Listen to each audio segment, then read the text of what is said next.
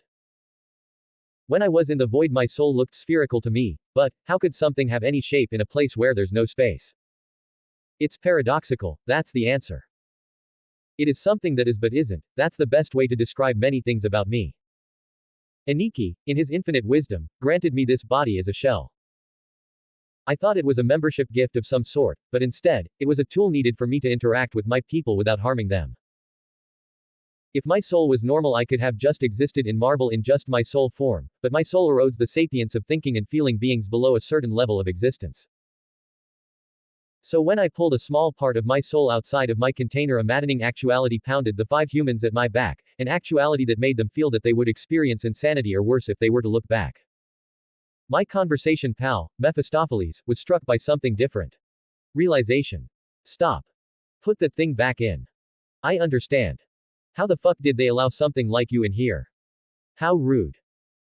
But I will allow it because you helped me achieve enlightenment in regards to understanding sexual deviancy. I'm sure this will help Spark in his theorems about humans and fetishism. Stop acting like a child.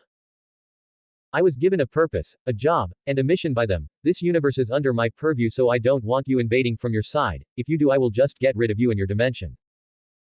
Now that I know where it is, thanks to the portal, it wouldn't take me 5 minutes to pop it out of my universe.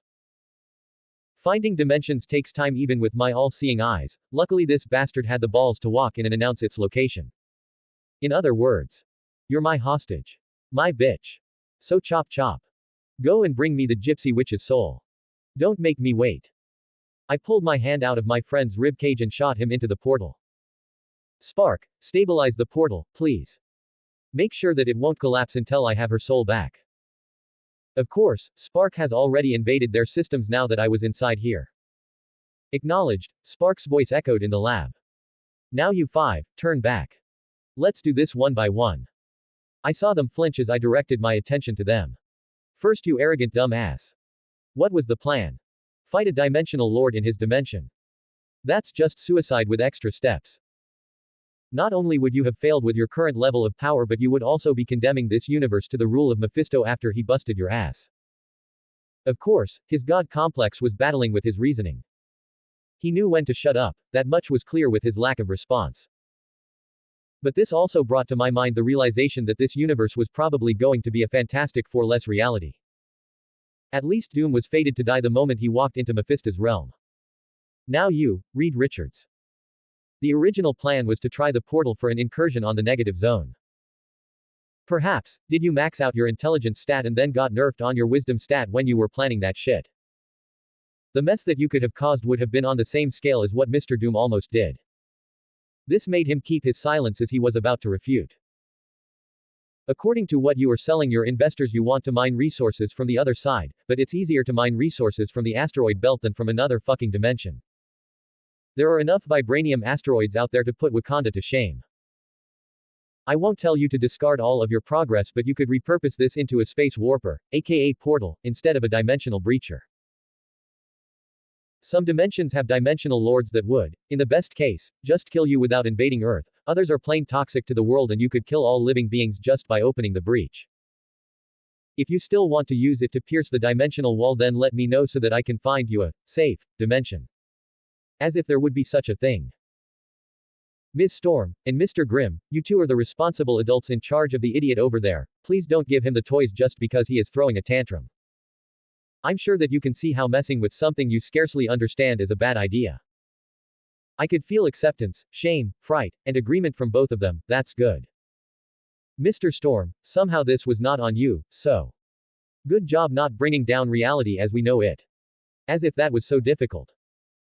There shouldn't be a need to congratulate someone on that, but I feel compelled to do so. I guess on Marvel it is a thing to celebrate about. With that out of the way, let's wait a little more for Mephistopheles to come back with Ms. Doom's soul.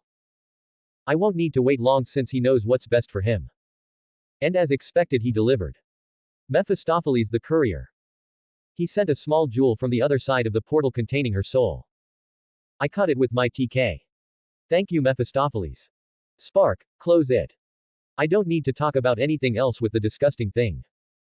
He knows better now, he will avoid calling for my attention from now on. All right. She looks just fine. As fine as someone who's been tortured for a long while could be. Do you have a body, Mr. Doom? No, I plan to let her move on. To be freed from her cage. Well. Do you know how to make a body? No, that's not my area of study. Right. Look, this is weird if you just answer my questions like a scolded child. Do you want help making her body? Do you want me to make it for you? Do you want time to make one on your own? Do you want to let her move on? Any option works for me, this guy already owes me, and he knows it. I would like to say that it was according to my plan, but this was an unexpected but welcome development. Hopefully, I can help Doom even more, so that when I stir him into politics he would be more than willing. Sir. I think that what's troubling Victor, and us, is that we didn't know that creating bodies was possible. Susan. Yeah, I treat them as kids but I look younger than them, so I understand her confusion. Ah. Right. Sigh, yes, it's possible. So I guess I can make her body but I don't know what she looked like and, currently, I can't read a soul's information hence I won't know what she looks like. It is that or I could teach you how to make one and then you could do it yourself. I can lend you a corner of my place. More work coming my way. Why are you doing this? Helping me, helping us. Doom. I need something from you. Later, not right now. It's better if you do it willingly, otherwise, it won't work. So it's better to be friends.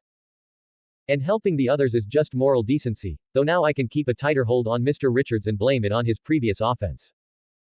I don't need you overseeing my operations. His comment earned him 5 stares, mine included, that said, really.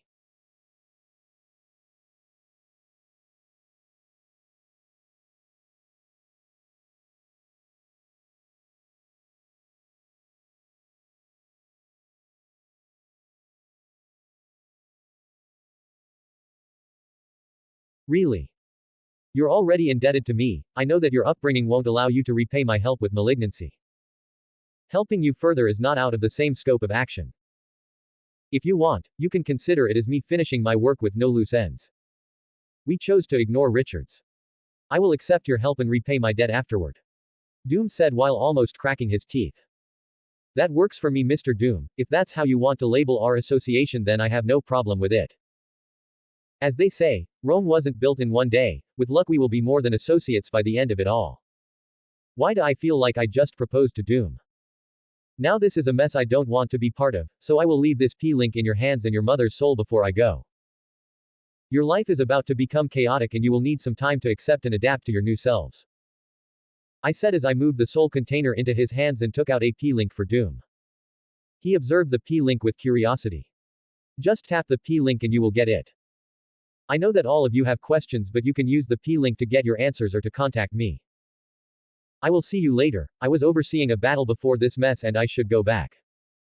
Spark should be considered my damage control. If there's something you don't understand or something you want to know, just ask your P-link. Sounds like a good catchphrase.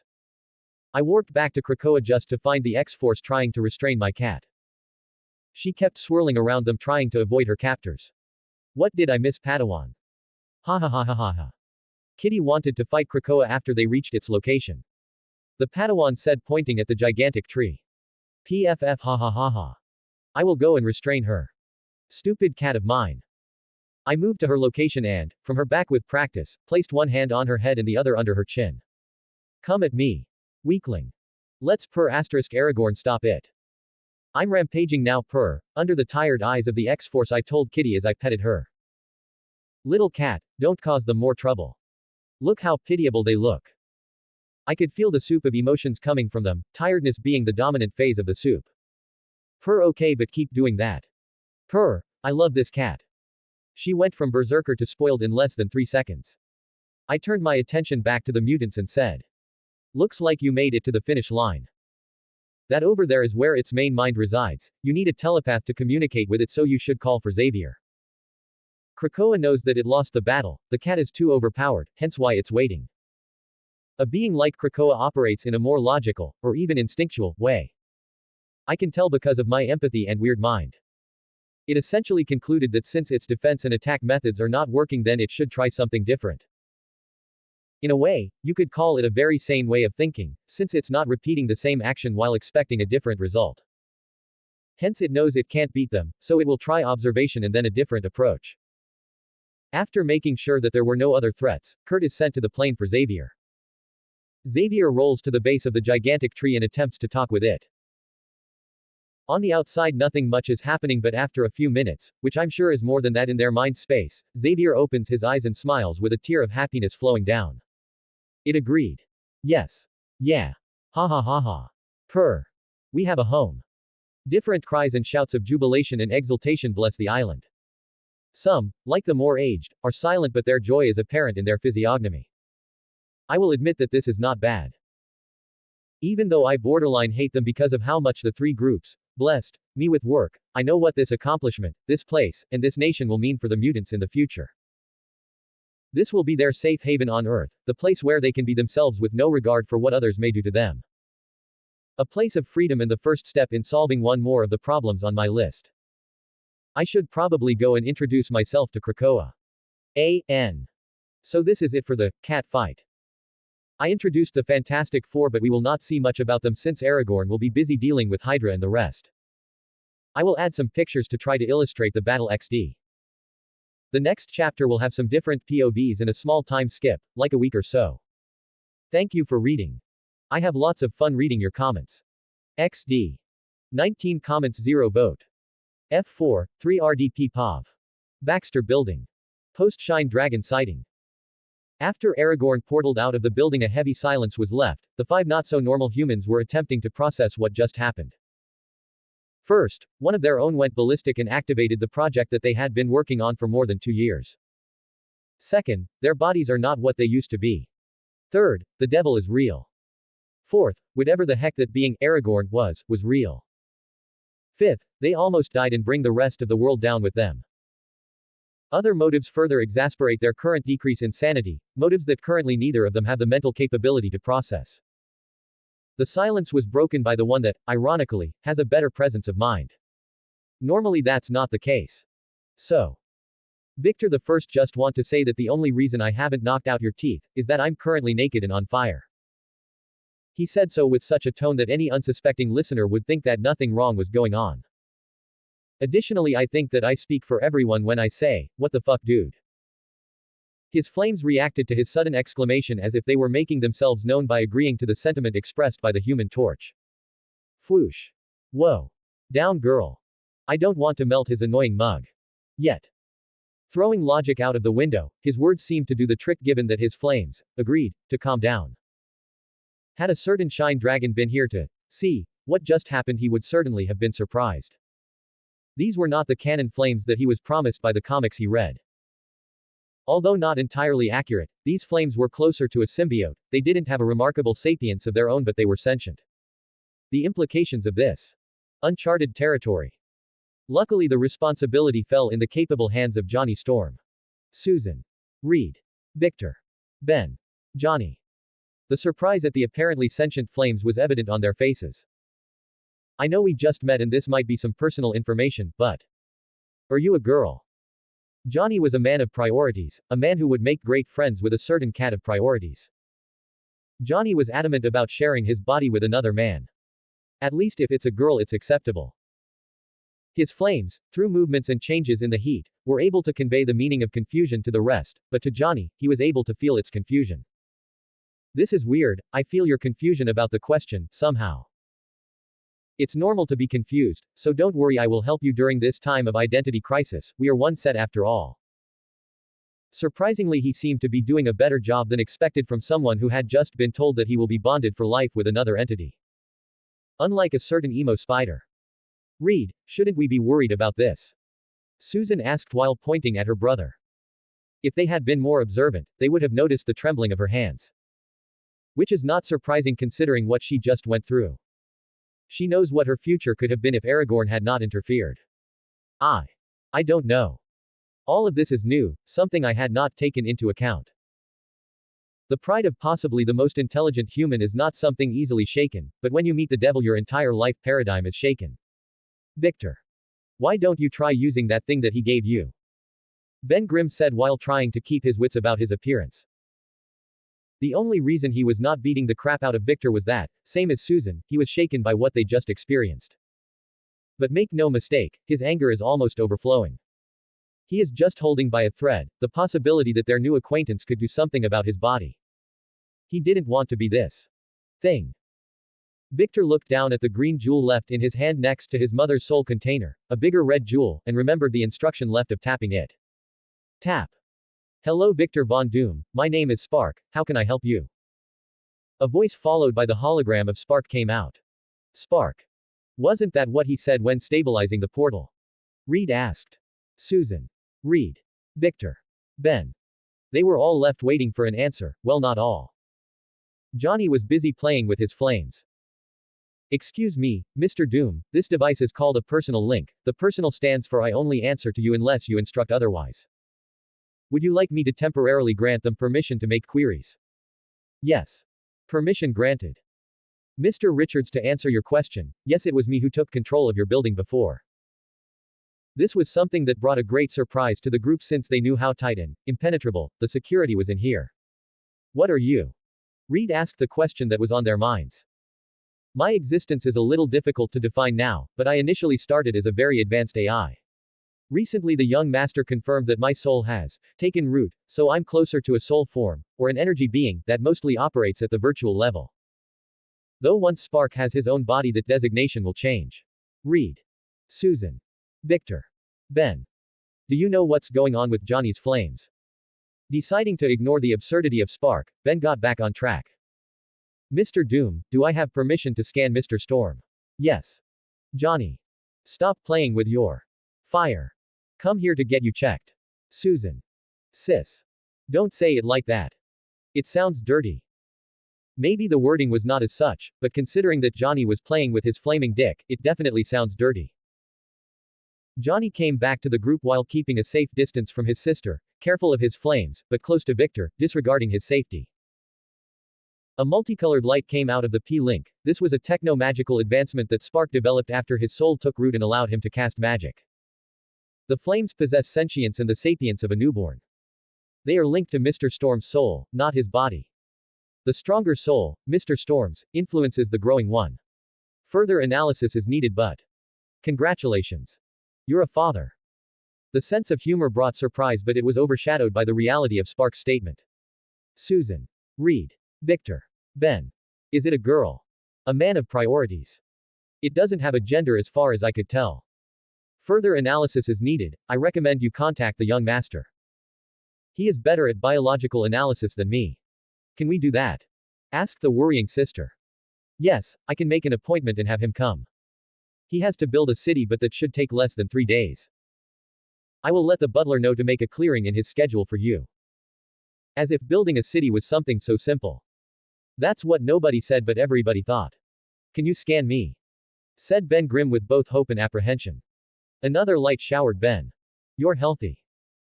All of your molecular makeup has been changed, and no soul changes, so you should be able to shift back to your fleshy self. However, you can't on your own. You should ask the young master for some help.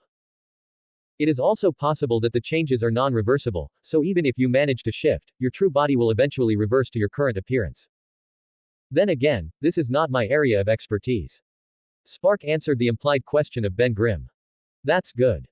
I can deal with that. He said so, but he was still reeling back from the shock of his life. Spark, scan the rest. Doom ordered. After another shower of light, the results were out. Mr. Doom, your soul has been changed. Similar to Mr. Storm, you should have one of the highest affinities for dimensional energy from the sorcerers on my records. Other than that, no abnormalities. Ms. Storm, your body makeup changed. Similar to Mr. Grimm, you can bend light and your mind gained a psionic attribute. It's possible that you will develop some of the known psychokinetic traits. Further testing is needed. Mr. Richards, the bonds of your molecules can stretch without losing integrity. Not much was said about his changes. Hey. Reed, you got the lamest power. Johnny didn't lose this opportunity to make fun of him. Shut it, fire match. At least he gets to look human. Ben reprimanded him. It was apparent to everybody that he was concerned about his body. Don't sweat it, my man. The Sparky dude said that you'll be fine. After that, just imagine your future. Picture the fame that we will get. It may not be the most mature approach, but if it works, nobody can question it. Sighed Johnny, please let Ben be, and don't make fun of Reed's abilities. Internally, Susan was glad that he didn't get any reality-breaking powers. She was already failing at keeping Reed in line with only his superhuman intellect. Now imagine if he could twist reality. Fine, sis. But I think it's time to address the elephant in the room. What are we going to do? Johnny asked while expertly deviating the conversation. Susan. Reed. Victor. Ben. Johnny. There was too much going on, they couldn't decide what to do about everything going on. If I may be bold enough to suggest. You should fake a lab accident first. Currently, the young master has a barrier absorbing the remaining energy in the room. The barrier will end its task in about 20 minutes, after that the lab assistants on the other side of the door will storm in. The best justification for your new attributes is a lab accident. You will possibly lose some investors, but the portal was already completed. It was due to our interference that its activation was delayed, so you don't need more sponsorship. No sponsor will back up a project that was failing before its official activation. The security concerns. Yes, Mr. Doom. The negative zone, the place you would have most likely arrived at, it's a dangerous place. We had a convoluted plan to stir the project to space warping, the safer approach. But you jumped the gun and opened a breach to Mephistopheles' realm, so the young master had to improvise. Why didn't you just say so? Instead going about in this way. Reed. He was not pleased about how his project was manipulated by a third party. Would you have listened? How would we be able to explain the origin of our knowledge? The viability of such an approach was less than 30% in my prediction modules. This silenced the bubbling complaints. They knew that they wouldn't have listened to such concerns. Their predictions placed the negative zone as a dimension where no life could thrive, at least not the life that they were familiarized with. You should also find a way to safely explore your powers. We have facilities for that in our place, but you will be under constant scrutiny for the following days, hence you can't be seen missing for long periods. People would get suspicious. So it's best to build your own training room. Hey, Sparky dude. I've been meaning to ask, but, who are you, people? And your master, who is he? Or more like, what is he? Johnny said while tilting his head in intrigue, an action mimicked by the crest of his flames above his head. Johnny. Don't be rude. Susan stated, as she was afraid that Spark would take her brother's questions with hostility. What? We don't even know his name. Johnny knew no restraint. You don't have to worry, Ms. Storm, that's what I'm here for, to answer your questions. Spark reassured the traumatized girl. The answer to that question has several parts. From a galactic stance, we are the owners of Earth. From a Terran approach, we are one of your sponsors. What is that, dude? I didn't know that Earth had an owner. Johnny. Or that there was life outside of Earth. Ben. Ah. Yes. That is well, I didn't know that aliens were real. Johnny. Which sponsor? Asked Victor, who was more involved in the economic part of the project. Yes, Earth has always had an owner. The young master recently acquired ownership by a right of existence that entities like him have. Aliens are very real, the outside is full of them. This made some eyes turn to saucers. The previous owner, Odin, the All-Father, was suffering from a severe headache while attempting to locate the bold dragon that had declared his territory as his own. Unfortunately, he was unable to locate the new player using his divine vision, so he was unable to identify the object of his grievances. And the young master's civilian identity is Aragorn Abner. I don't think you've met him. He normally sends his CEOs to your meetings, but you might be aware of the Light Enterprises and the Spiral CO, both of these sponsors are ours. The new energy and mining companies. Reed asked in recognition. That would explain how these new companies grew explosively in the past year. They had alien backing. Susan stated after having concluded that Aragorn was alien. Technically, the young master can be called alien, so you are right, Ms. Storm. It is not entirely true, but following the definition that anything foreign to Earth is alien, then she is right. Besides, the tech was gratefully donated by various alien galactic empires, so she is right. Is he an alien? Asked Victor, who by now was making thousands of plans against this seemingly overpowered race of aliens whose members could treat Mephisto like a sandbag. Not in the meaning of him being part of an alien race, just on the part of him being foreign to this planet. The underlying meaning that Aragorn was not part of a race was instantly picked up by Doom. Can you tell me what he wants from me? You were ostensibly keeping track of me. Victor concluded. That is not entirely correct, we were also keeping an eye on this disaster to be. But I can answer, it is not a grand secret or something nefarious. We want to establish a centralized planetary government. We were lacking candidates for the leading role and we didn't want to give the responsibility to a council that could later on be corrupted. Your character, qualities, and upbringing were some of the reasons why you were considered. Holy fire. Johnny, who decided not to curse in the presence of his new daughter. That's not possible, at least not peacefully. No one would agree to it. Every government has different invested interests. Reed concluded, because his genius only went as far as his interests went, politics was not one of those, so he didn't think of a feasible way of accomplishing such endeavor. Is that why you're taking over different sectors of the global economy? I'm assuming that the recent birth of several well-funded baby companies is your doing. Victor Von Doom was different, he was a ruler. Yes. Excellent Mr. Doom, few have been able to spot a connection between our several enterprises. We are slowly taking over different markets and in about a decade or so we will control directly or indirectly the global economy. What will you do about Hydra?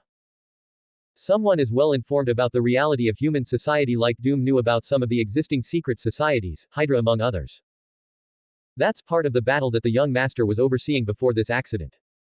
He is creating a secret mutant country. Spark said expectantly. You plan to create another power to balance out their influence. But that's not enough. Oh. You'll distract them from the shadows while taking over from the light. But that won't hold for long, you still need a trigger or something else to drive global centralization forward. Even with all of his genius, Doom won't expect an alien invasion with just these clues. Are you going to stage a common enemy like a planetary invasion? Or maybe he will. You are as awesomely terrifying as the young master said, Mr. Doom. You got it mostly right. There will be a planetary invasion that we are secretly enabling, but the invasion would have happened even without our presence. All the spectators were now giving their full undivided attention to the world-changing conversation.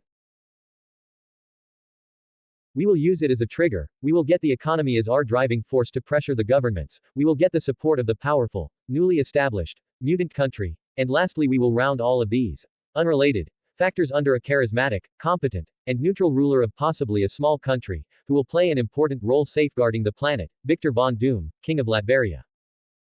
The gears started to shift even on the mind of the man of priorities. Not everything is accounted for, and changes are bound to happen, but this is the rough sketch of the young master's plan. Spark concluded. Oh, hell nah. Curses related to fire were allowed, so Johnny was not concerned about his new fiery daughter listening to him. That's terrifyingly possible. Reed Richards added. You're entrusting world leadership to someone who almost just ended it.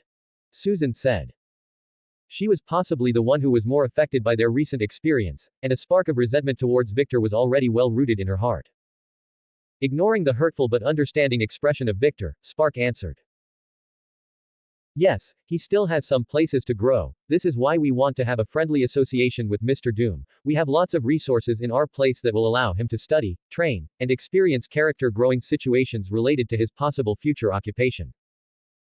With all due respect, Mr. Doom is not ready for the position, but the position is not going to be available for at least another decade. Spark said while implying that there will be enough time for Doom to redeem himself with his friends. God complex considered, Victor only recognized the people in this room as his friends, especially Reed and Susan. Well, as long as you don't mess with my sister, me, or my girl we are good, Victor. Now, on to more pressing matters, how do I even wear clothes from now on? The man of priorities asked. Susan had a hard time understanding how her brother was taking everything so swimmingly. Ben just wanted to have his human body back, but even he was surprised by Johnny's ease in the situation. You can have Mr. Richards create an unstable molecule suit, or find a way to shut the flames off. Spark provided a solution. I don't know what the first is, but. Girl, can you go back inside my body, pretty please?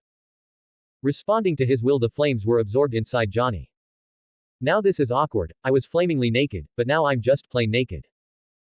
Johnny commented as he walked to one of the closets in the room to get a lab coat. I won't be the puppet of anybody. I did all of this to free my mother's soul and to cut my strings, I don't plan on getting a new puppeteer. Doom said with finality. Mr. Doom, that is not the plan. If what we wanted was a puppet, then there are about 8 billion candidates just among the Homo sapiens. Even the companies that we will control at the time of your eventual crowning will eventually be passed on to capable hands. And Spark was right, the CEOs of these companies were already tired of corporate life and were ready to move to a life under their sugar dragon in the halo. Another thing that Spark conveniently forgot to mention was that no one wanted to deal with the mess that Earth was. Everybody on Halo was properly informed about the responsibilities that stepping into this role entailed. In cruder words, it was a dog poop, not even dogs want to step in dog poop. In the end, Aragorn had to resort to external help, that's how the position became open for grabs. Of course, Doom doesn't need to know this. The following days for the new mutates were hectic, to say the least. Spark had to fake the evidence of a spontaneous malfunction to cover for the ambitious and failed overtaking that Doom had planned for Mephisto's realm.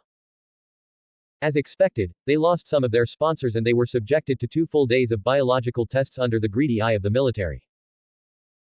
Talks about replicating the accident to creating their own brand of supersoldiers were hot among the elderly officials who remember the good old days of Captain America.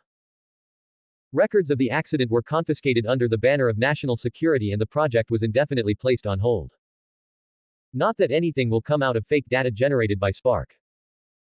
On the second day they were finally released from the biological sampling, and they were ordered not to leave the city. At this time Doom was not the ruler of Latveria, so he didn't count with full immunity. He still was considered a member of the noble class of Latveria, so he was not considered a flight risk. USA had no right to consider him any sort of risk. Richards spent most of his time creating a testing room capable of handling their powers, as was recommended by Spark. Ben Grimm had the toughest time trying to understand his new body. For one, he still ate, abundantly at that, but he did not need to excrete. He lost his sense of touch, condemning him to a life of no pleasure. He weighed enough to crack the floor as he moved and he couldn't use any normal appliances. His quality of life was severely affected, put in more benign terms. His only breath of hope was that Spark confirmed that Aragorn was going to take a look at his condition. Victor was playing a lot of backstage maneuvers to secure the safety of his teammates, out of the clutches of the military scientists, eventually that panned out successfully, as is evident by the almost free mutates. It should be said that Victor has not experienced the possible events that led to his full-blown egomaniac self, something for which Spark and Aragorn were thankful. Susan on the outside looked just fine, she was playing with her powers and was making progress with her skills.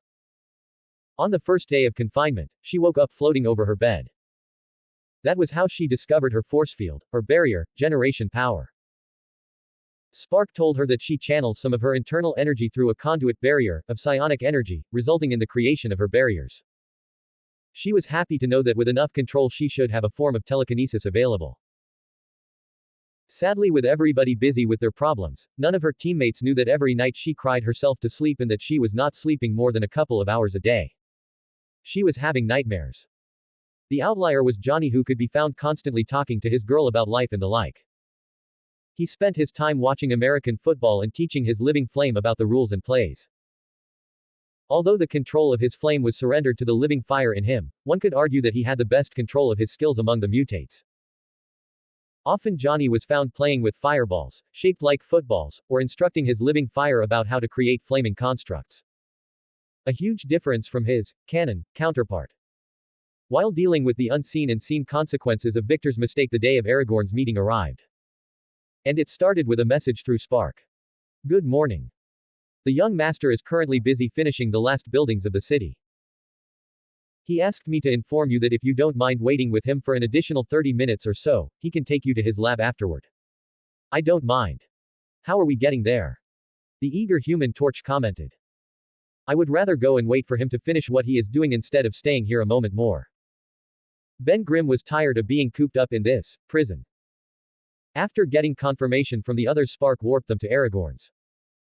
Once they stepped out of the portal, they found themselves walking in an invisible platform about 50 stories in the air next to a similarly floating Aragorn.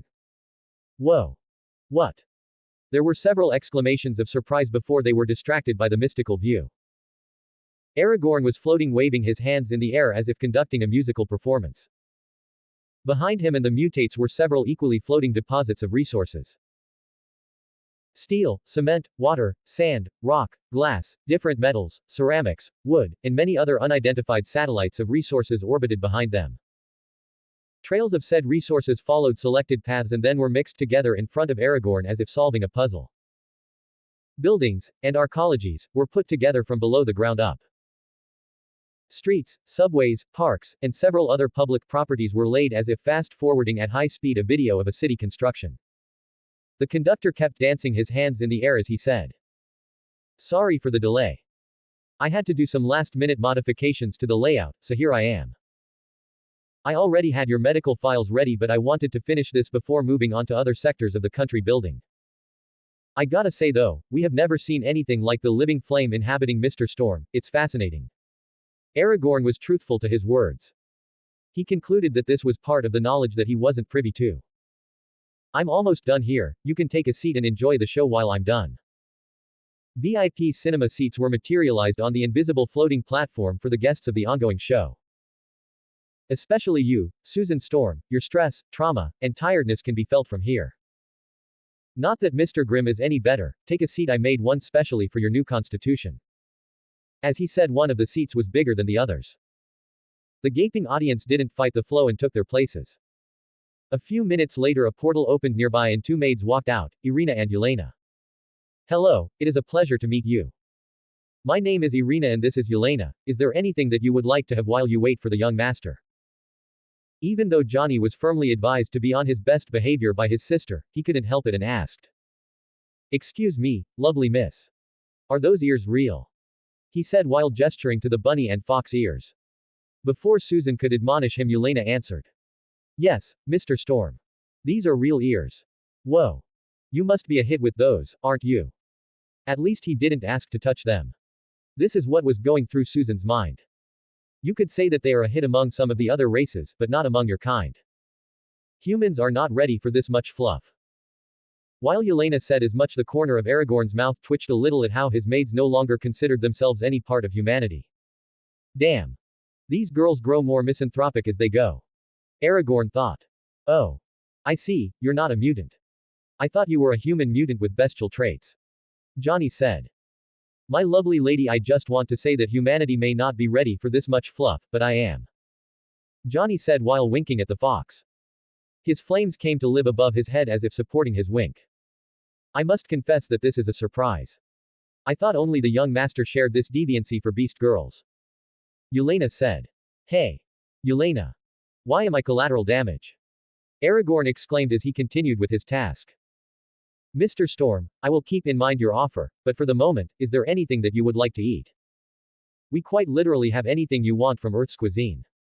Yelena ignored her master's concern. Please help me with some pepperoni pizza, my lady, the man who found a new height to strive at said. I would like some as well, miss. The pizza lover Grimm added. After Irina took the requests of the rest of the group, the girls warped to the fabricators up on Halo, only to come back with the food floating behind.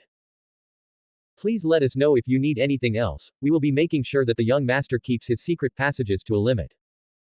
Yelena said as she laid the orders down. What? Who told you about that? Asked Aragorn in alarm. The young lady sent us on a mission. She said, and I quote, please stop my father from messing too much with my city. I don't want to have to keep track of a milliard secret passages. Please young master, don't give more work to the young lady, Irina answered. Fine. But only because she called me father instead of creator. This was a calculated move of Seraph. After their impromptu breakfast, Reed Richards' curiosity overwhelmed his wariness and he approached Aragorn. Mr. Abner, do you mind me asking about that building over there? He pointed at a spire that towered over everything in the city with a floating orb of light floating about 3 stories above its summit. No problem at all, just keep what you see to yourself, not like anyone is going to believe you anyway. Aragorn chuckled to himself. That orb above the spire fulfills a similar mission to the Iron Dome that's being designed in Israel. It intercepts unwanted particle projectiles and wave emissions. Even energy. Reed asked in clarification. Yes, it works at concealing, protecting, tracking, and several other nice surprises. He didn't say that it was also a space isolator, meaning that it could create a boundary-like barrier. That's incredible. I didn't know that there was technology like that available. I had theorized about the different ways of running energy wave interferences when I was designing the portal, but it was never applicable. I was missing a catalysis for energy wave emission, or something that could resonate with a frequency so that I could generate my own wave. Why didn't you try vibranium? When dealing with energy, vibranium is the to-go element. It's the natural shortcut for energy-based tech. That's exactly how Wakanda got to its current level. Initially I didn't even know that it was an element part of the table, and when the military got involved I was introduced to it, but at $283,500 for an ounce of vibranium, I was not even allowed to study it. I couldn't even believe it when they told me that they used a vibranium metal alloy for Captain America's shield. Reed said in visible outrage. Ha ha ha ha. I knew you would think something like that, an acquaintance of mine said. The most versatile substance on the planet, and they used it to make a frisbee. I don't know who that is, but I bet that we would make great friends. Reed. If only you knew. Aragorn thought as he imagined Ultron and Reed as friends. You mentioned before that Wakanda has some deposits of it. Reed implied. Yes, I personally don't like them very much, but I understand their concerns. Wakanda has approximately 10,000 tons of it. They have a massive cloaking field covering their entire crown city. That's how they fool the world into believing that they are a third world country instead of the most advanced modern country. That's what. Someone like Reed can understand the implications of Aragorn's remark. A country that has had access to this miracle metal for centuries. If it was him, with just a decade of access, he would already be terraforming Mars or something similar. I guess I would hide myself as well if were them. Reed finally commented. Me too, but they went beyond that. I don't have a problem with their isolationist customs, it's just that they do get benefits from the scientific community of the rest of the world, but they don't contribute with anything. They even send their royal members to study outside and bring back benefits. On some occasions, they can even be linked to the very convenient disappearances of inventors that were designing something that could threaten their anonymity. They take but do not give back. If they kept to themselves without interfering in the rest of the world's affairs, I would even go as far as to defend them, but that is not the case. That is part of why I want you to mine the asteroid belt. If you start devaluing their precious wonder metal, what do you think they would do? Aragorn asked like a mischievous cat. They would either try to get rid of my tech and me, or they would be forced to let the world move on if they couldn't. Reed responded after a second. Yeah, that's the aim. In the negative zone, you would also find rich deposits of the stuff, among other precious metals, but it's safer if you get it from space. Plus he won't have to deal with a space insect hell-bent on conquest or destruction. As they discussed several matters and Johnny tried to get a date out of Yelena, Aragorn finished his work and they finally warped to Halo. Holy smoke. This place is dope. Johnny commented while taking care of not cursing. He wasn't the only one amazed by the fact that they were in space. You can take a tour later, let's go to my lab. Aragorn brought them down to the reason behind the visit. Aragorn walked them to his personal lab in the crystal. Along the way, Johnny, or sometimes Reed, kept commenting and asking questions about the place. Why is everything so bright? Asked Johnny. I wanted a very bright and shiny house, it serves no purpose other than personal preference. I can respect a man that knows what he likes and goes for it. Somehow the meaning went across, but Johnny was looking at a certain fox maid. How is the structure standing? Wouldn't glass, or crystal, crack under its weight? This also doesn't look like quartz. Susan commented as she admired the massive, glass, panels that make up the walls. This is not glass, crystal, or quartz, it is a variant of diamond that holds its shape perfectly even under massive compression forces. It's more stable than normal materials. Aragorn is also waiting for the completion of his rune system to enchant the place. Diamond. As in what you use on a very special lady's ring finger. Johnny needed clarification. The others almost stopped walking, but soon they followed since Aragorn didn't. Yes, that type of diamond. Initially, I wanted another type of crystal, but I didn't find a sample to replicate it. Talk about luxury. Johnny exclaimed. Maybe from your point of view, but from my point of view I only cared about the stability, clarity, clearness, and refraction index of the material. So it was not meant to be a luxury. Besides, we are technically a galactic empire. When you have virtually infinite resources, like a galactic empire does, luxury no longer becomes what it was at a planetary level. That's not considering that Aragorn can create more resources if he is missing any. But even other empires that are not blessed with a creation machine like Aragorn, also reach a point in which luxury has a different meaning. We are here. Aragorn continued ignoring the gaping faces behind him, and shortly after they arrived at the lab's entrance. Let's start with the anxious guys first. Mr. Grimm, please lay over the table while I take a look. Aragorn signaled to the table that was morphing into the appropriate size. Ben took his place while Aragorn started the analysis. After a few minutes under a multicolored shower of lights, the results were out. The good news is that you can go back to your human body. The bad news is that unless you change bodies, you will always revert to your mutated form. I personally don't recommend you to change bodies unless you die. Aragorn said as he showed his findings to Susan and Reed. Even though the tech on Halo was several eras ahead of Earth's, the information in the display was the same. I can kill you if you want, then I would have to wait for your soul to naturally leave your body. After that I just have to place you into another body.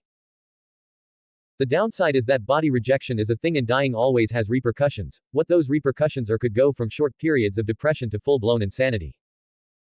I can reduce the risks as low as realistically possible, but I still recommend you keep your current body. The alternative is having to switch between forms every 12 to 18 hours, not so bad if I am honest. Aragorn didn't mention that his wife could fix those side effects and that there were several other ways of removing the risks that he could think of on the spot, but he didn't want people to underappreciate the meaning of his girl, death. For without death, there's no life. He is a prime example of this. He can't be considered alive or dead, but the dealings of a void creature like him are different from the dealings of mortals like Ben Grimm. Also, you have a natural lifespan of no lifespan, in your living rock form. It's hard to measure it, but technically you will live longer the more you stay in your rock form, or infinitely if you never assume your human form. Aragorn said while tilting his head in confusion. I want to keep my body. Shifting between forms is acceptable. Nice. That's the best choice, I personally think so at least. In Aragorn's case, it is a matter of the Fantastic Four sounding better than the Fantastic Three. However, his personal favorite from the team was always the Invisible Woman, for reasons better left unsaid. To give you the form-shifting ability I will have to make you a mutant. I will activate and change the Rocky equivalent of your dormant X gene. You don't have to worry that much since basically every human has it, but since your makeup was already mutated I believe that you will feel discomfort when I start the modification. Do you want me to put you to sleep? I prefer to be awake. Then let's start. Aragorn placed a hand in his chest and sent two pulses, one that created a mutation that allowed Ben to store his cosmic energy and a second one that ordered the cosmic energy to move to this new storage compartment. He also attached a secondary mutation that granted him a more malleable molecular makeup, this way his cells wouldn't be torn apart due to excessive shifting. Aghh, this is not discomfort. The patient shouted. He. Don't be a baby dude. You have to man up. Johnny didn't miss the chance to add his penny to the suffering of his friend. But the results spoke for themselves. Slowly, but gradually increasing in pace, his body returned to his original form. Done. You can take a look at yourself in the mirror on the ceiling. A normal human being with oversized pants could be seen in the mirror. Tears of relief flooded Ben's eyes. You will need to practice some more to comprehend the way of shifting in an instinctual manner. You don't have to do the 12 to 18 hours in one shift, you can shift in shorter periods, but you still need to release your cosmic energy within that time frame. Otherwise, your body will forcibly do so for you. Thank you. Thank you very much. Ben said as he shook hands with Aragorn. Don't worry about it. It's part of my plan to ensure the future president's agreement with my plan. And probably to make some male friends aside from Bucky. But he won't admit it. Next, let's do you, Human Torch. Nice, man. I like the name. Johnny said as he took Ben's previous spot. Your case is a little bit different. I don't have tech for seeing the soul, only to detect its changes, so I will use my eyes. You might feel an increasing pressure, but that's a side effect of watching a soul so intently. Aragorn focused his all-seeing eyes on the soul, or souls, of the mutate in front of him. A few minutes went by in this way. Mr. Storm, please ask your companion to light your head on fire. Girl, please do my head. An awful choice of words, but effective nonetheless. Aragorn kept observing as the souls interacted with each other. Okay, that's enough. Johnny depowered. You're very lucky, Mr. Storm. I have seen sentient energy similar to this before. It was a parasitic and viral energy that turned a whole universe into zombies. Soul-bound like in your case. Aragorn talked as he reminisced about his first mission and how he barely knew how to use his powers in anything else that was not a void beast. In retrospect, he could have just blasted the planet with his telekinesis while encasing the stones in a psionic barrier. Maybe just Z-Sentry would have been a problem. I had to destroy that universe because there was no way to turn back the zombies. A sharp breath was taken in by the crowd that was not expecting that level of abruptness. In your case, you both have a similar relationship to the one the Clintar has with their hosts. Do any of you know what's a Clintar? Aragorn looked at the alarmed and confused patient. His sister wasn't doing any better. She just heard that her brother may have been zombified, that the doctor in front of them is capable of destroying a universe, and that somehow her brother was lucky. No, never heard of them. The Clintar are symbiotic beings that need a host to survive. It's a little bit more complicated than that, but the truth of the matter is that your fire friend can't live without your soul and you are bonding so perfectly with it that you can't separate from it.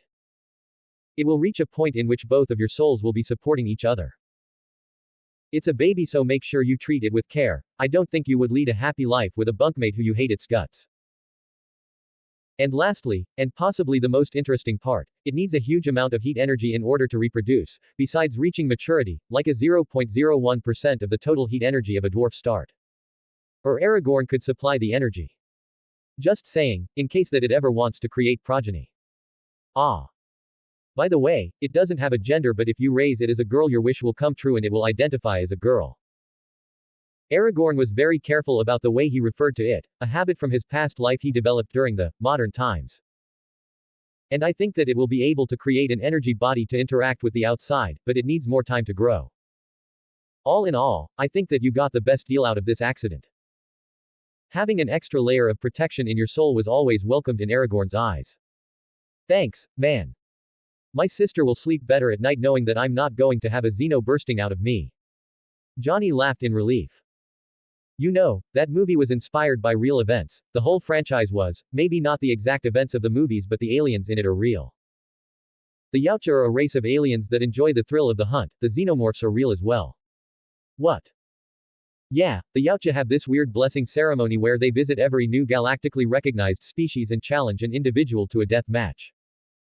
They are quite problematic, they have tried a few times to locate this place to challenge my girls. I've been postponing it, but I will eventually have to allow one of them to die under my girl's blades. There were no doubts about the outcome of the future fight in Aragorn's head. Several times they have sent a delegation to Nirn and demand a duel to the death of Emma. Luckily she had immunity, but she promised that as soon as one of the other girls was available she was going to set up a match. Aragorn and Emma are certain that none of the older girls will lose, but they want to delay the match to build a coliseum and use the whole occasion as a promotional celebration for their empire. The more I know, the weirder this gets. Are you gonna tell me that gods are real next? Johnny was very surprised. Just not for the same reasons as the others, he was very surprised that his favorite franchise turned into a historical series like the ones from Animal Planet or History Channel. Aragorn just gave him a mirthful smile, he was enjoying the reactions of Johnny. Johnny. Susan. Ben. Reed. Victor at least had an idea of the answer, as someone learned in the mystical arts. Most are real, some are not. For example, by the raw definition of the word, I'm considered a godlike being. By the cosmic definition of it, I am above the divinity wielders known as gods. There's also a goddess that lives with us up here, Gaia, you should have heard of her. The Mother Earth. Asked Susan. Yeah, that one. She is a friend of ours, she is doing me a favor, so she is residing with us. He said while concealing the truth, that she is going to be one of his baby's mothers. You can ask Spark for superficial information about this, you are cleared for level 1 information. You won't get detailed information, but the general landscape should be enough. Level 1 was information that could be considered eye-opening, but not information that you could make substantial use of. What do you do with knowing that gods are real? What can you do about it? It was this level of information. Level 2 was information that could be of use, like the existence of vibranium, or secret societies. The levels above were where the possibly dangerous information was kept. Now, let's see. Mr. Richards, I bet that you want to study your body on your own, if you haven't done so already, and Mr. Doom, I bet you know how to study your own soul's upgrades. That leaves me with you, Ms. Storm. Aragorn looked at the mess of a girl and said. Ms. Storm, can you ask them to leave us alone? You will need some privacy for your case and they will take it better coming from you, who they trust, than me. It's about your emotional state. But if you don't mind discussing it in their presence, let me know. You can just think hard about your answer and I will know. Aragorn didn't know how much they shared among themselves, but he could tell that she hadn't told any of them about her problems. Johnny seemed to have picked up that she was not sleeping enough, but not anything below that. Can you guys give me some time with Mr. Abner? I have some private questions for him. Susan answered Aragorn's questions with her actions. Irina and Yelena are outside the lab, you can ask them for help. They can also give you a tour around the facilities, just don't pick a fight with anybody here, not even the babies, those girls can fold you like a pretzel in under a minute. After letting her fellows know that she was okay and that she would join them later, they left. Thanks, Mr. Abner. You're welcome, Ms. Storm. You can call me Aragorn, most people call me that or young master. Let's start with your body. Susan laid under the shower of lights and the results were out a minute later. Your results are the same as what Spark said, your psionic abilities should grow the more you use them, like a muscle, so it's best to practice often with them. Your soul is fine but you have more energy than the others, this is not a problem, yet you should keep it in mind. Aragorn thought that maybe this energy had something to do with her future cosmic babies. Thanks, Aragorn. You're welcome, Susan. He petted the barely standing whole girl. The mind has very interesting ways of healing, trauma by repetition is one of them. It's the way that your mind forces you to relive the event that harmed you. It could be through nightmares, illusions, associations, and many other inventive ways. He said while he kept petting her head, an action that he reflectively does after spending so much time with the beast girls. Sob, I just can't sleep without seeing his eyes. Sob, Susan confessed. She was crumbling and she knew it. The good news, Susan, is that I, and other telepaths, can help you. Telepaths are the perfect psychologists if done right. I know that the trust you have in me is very superficial, so if you don't want a man in your mind, I can get one of the other girls to help you. Healing someone's scarred psyche is very different than the surface reading that Aragorn normally uses, it is very intimate. He knows because he experienced it with the girls from the Red Room. It's part of the reasons that contributed to what made them feel closer to each other as fast and deeply as they did. Yes. Sob, thank you. Can you get a woman to help me? No problem, give me a sec to call her. Aragorn expanded his mind and located one of the other massive minds currently present in Halo. Hey Emma. Are you busy, my fluff queen? Hello, my responsibilities dispenser. I have about an hour, what do you need? It's about Susan Storm, did I tell you about her? You mean the girl of the demonic summoning? That's a very weird way of remembering her, but it's not entirely inaccurate. Yes, her. It sounds better than the girl who was present during the dimensional breach that brought an extra-dimensional devil into our reality. Touché. Can you help her with the resulting trauma? I haven't dived in her, but as far as I've seen, she is not that bad. I bet you can do it in under 10 minutes. Sure, give me a minute and I will portal there. Okay, she is coming. I was not standing here like an idiot, I was talking to her. HMPH** alright, thank you. Susan chuckled, acknowledging that Aragorn looked silly standing still. Not long after Emma warped in. Aragorn teleported behind her and sank in her tails. Sigh, this is why no one takes me seriously when you're around. Emma said while shaking her head without getting rid of the tick now attached to her tails. Hello girl, you can excuse the idiot. My name is Emma Fulgebunt Draconis. I, along with the idiot, am probably the best psychologist in the galaxy, so you are in capable hands. Thank you for your help. EHMM. Is that okay? Isn't it like some sort of sexual harassment? Susan asked while motioning to the dragon buried in the fox's tails. Maybe. Just not coming from him. I know he finds me physically attractive, but that's not the reason behind this. His wife would also kill him if he made me uncomfortable in a sexual way. Besides, I know him very well, so I know that at this moment he is paying like 5% of his attention to this conversation and the remaining 95% to my tails. He doesn't have any room for lewdness. She responded while swaying one of her tails over the stupefied face of Aragorn. She already accepted that no one other than the manipulative dragon can give her the best finish to her tails, so she lets him do as he pleases. A perfect win-win situation. 1. To further support her claims, the dragon tried to say, 1%, but thoughts of her tails prevented him from finishing the sentence. Also, the fact that he didn't entirely care about what Susan thought aided his shamelessness. Case in point. Just ignore him, it's what I do when he gets like this. He has also been working for more than 72 hours straight, so, in his words, he is suffering from keratin deficiency, this can be considered his reward. Not unlike any other normal day when he passes his free time either experimenting or playing with tails and ears. Let's get you fixed, Susan. I will put my fingers on your temple. You won't be able to fight my intrusion, but either way please don't try, it's for your own good. Time also moves differently from inside your mind, so don't worry if you feel like we spent a long time in there. Emma brought her hands to Susan's head and both closed their eyes. About 10 minutes later, both women resurfaced.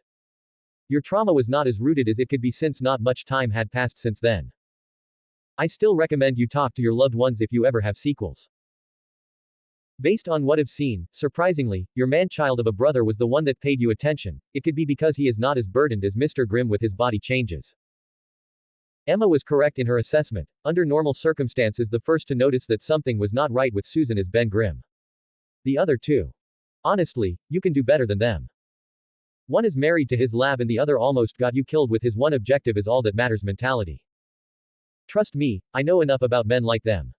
They get you with their impressive ways. Emma remembered the professor she used to fan all over and later on in her life how she got tricked by Shaw's speeches and promises. But on the other hand, I'm married to my empire, so maybe don't take my word for it. Thanks Ms. Folgebunt, for the advice as well. You can call me Emma.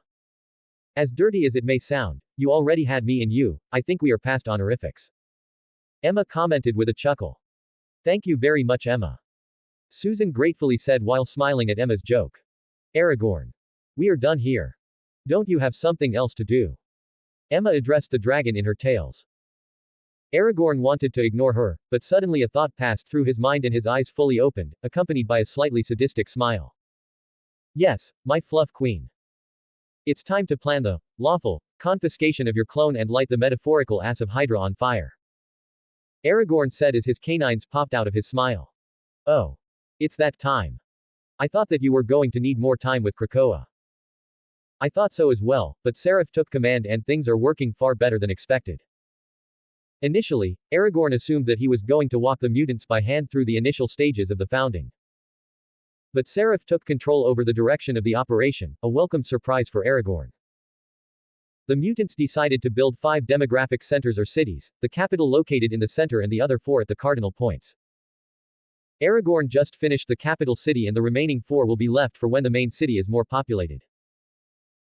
Seraph then directed the mutants to the appropriate roles where their powers would maximize their impact, and, much to Aragorn's surprise, she was able to convince Xavier to bring some of his kids to help. Susan, let's go and take you to your friends. Emma said as she hurried the confused girl out. Later when they met, Johnny was still pestering Yelena for a date, not much different than expected, and the rest had empty eyes, possibly because of all the reality-defying that they witnessed during their tour. Even Victor was having a hard time keeping his composed persona up. Ben was in the background being used as a climbing wall by the super soldier baby maids. I had some availability so I wrote this.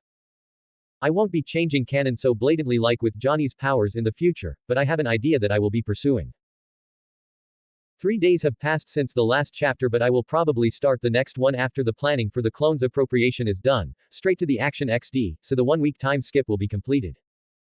The next chapter would be more about Aragorn, Emma, and Bucky. I've been leaving Bucky out of action for too long. Just to clarify, I, personally, would support Wakanda's decision, but I want Aragorn to start with a bad first impression of them, not that what wrote is wild and improbable. Probably we will have the chapter about Captain America after the next one, or by the end of the next one I would at least have an introduction of it. I also made a mention of Franklin, baby Jesus, Richards, but we won't meet him until a few volumes later. Just light foreshadowing. Lastly, I wrote this chapter, entirely, in an omniscient narrative third PPOV. Let me know what you think. I usually have more fun writing with a first-person narrative voice, but sometimes it's easier to explain things with an omniscient narrative. If you have a preference for the narrative voice, let me know. 22 comments, 0 vote. Kidnapping. Once again. Today we are gathered here for the start of Operation Downfall, an ambitious undertaking that will passively span for the next years. What better way to start than by destroying a shared facility of the Hellfire Club, Hydra, and Essex? I don't think I need to remind you that we take no prisoners. Unless it is because they could be of use later, like for creating puppets, or to extend their pain when we are dealing with scum, or experimental use, or biological samples. We do take prisoners, but we don't forgive them. Giggles cuckling. But, for this mission, we won't. Unless we find someone we didn't expect. Well, what I'm saying is that I expect you to maim first and ask questions later if you find someone of interest. Our enemies do not need their legs and arms, neither do we. A good enemy is a quadriplegic enemy. Multiple nods of agreement. But under normal circumstances, go for the kill. Remember to always go for the head. Or the arm with the gauntlet. That should work as well. Confusion. I don't think you will find anyone stronger than the weakest of you, but overconfidence is how the plot armor gets you. And the power of friendship. The main target should look similar to Emma, our favorite queen, however, the age of the target is unknown. One team will be in charge of search, rescue, and protection. The other will scout, assess, and eliminate threats. It's a dazzling covert operation, meaning we have to be dazzling without compromising our current or future identities. Hence, I took some liberties and made a uniform that will act as our face for the rest of the world. So no maid uniforms this time. No magic is allowed, except for sensorial, scouting, and concealing magic. Cover your ears and tails. You'll wear a mask that will go with your uniform. Reluctance. You can go crazy with your biological abilities, even your telekinesis, and weapons. Slaughtering intent bloodlust. But don't use the city busters unless you know there are only enemies on the other side of your muzzle. Reluctance. To make it up to you, since I know how much you like to cause destruction, Emma and I will only move until you have visual confirmation of the target. James will follow you in the first wave but only as an overseer. Relief agreement. Slaughtering intent. Always keep contact through tech. If there's interference, use your telepathy. If there's interference, use magic. If there's interference, use the contract. If there's interference, surrender because only stronger beings than me can interfere with that. I know I'm being a worrywart and that most of you have field experience, but you might encounter mutants, enhanced, aliens, deviants, demons, witches, vampires, werewolves, wendigos, zombies, warlocks, goblins, ninjas, and failed experiments, just to name a few. Concern, anxiety, unease. Not that I'm saying that you will. It's just that this place is weirder than you think. One moment you are enjoying your life and the next it's the end of everything as you know it. Poker faces. Hey. Don't look at me like that. It has happened. I'm not trying to alarm you over nothing. Poker faces to intensify. Sigh, you ungrateful brats. If a fifth-dimensional being comes knocking at your door in the middle of the night, don't call me. Poker faces LVL2. Whatever. We leave in 2 hours.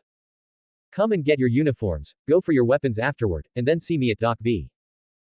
We will deploy from there. One by one my battle-thirsty maids took a uniform and went giddily to pick their weapons. We are raiding the biggest Hydra facility in Central America. It's mainly a Hydra base, but we have found evidence connecting that place with Essex, the Hellfire Club, and several other, authentic, governmental departments. Previously, the psychic presence that we had detected was in North America, but last week they moved the possible clone to this place. That's why we were having problems detecting the location. They moved it from time to time. I think that they are constantly moving the clone because they don't know where Emma is. They have lost track of her for over a year, so they are, possibly, afraid of Emma coincidentally meeting the range of the clone's psionic field.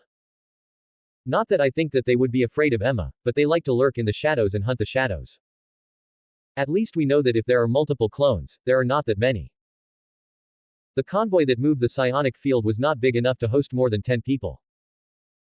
Hopefully, this is the only clone or clones. It's not that the others are dormant so we haven't detected them, or something annoying like that.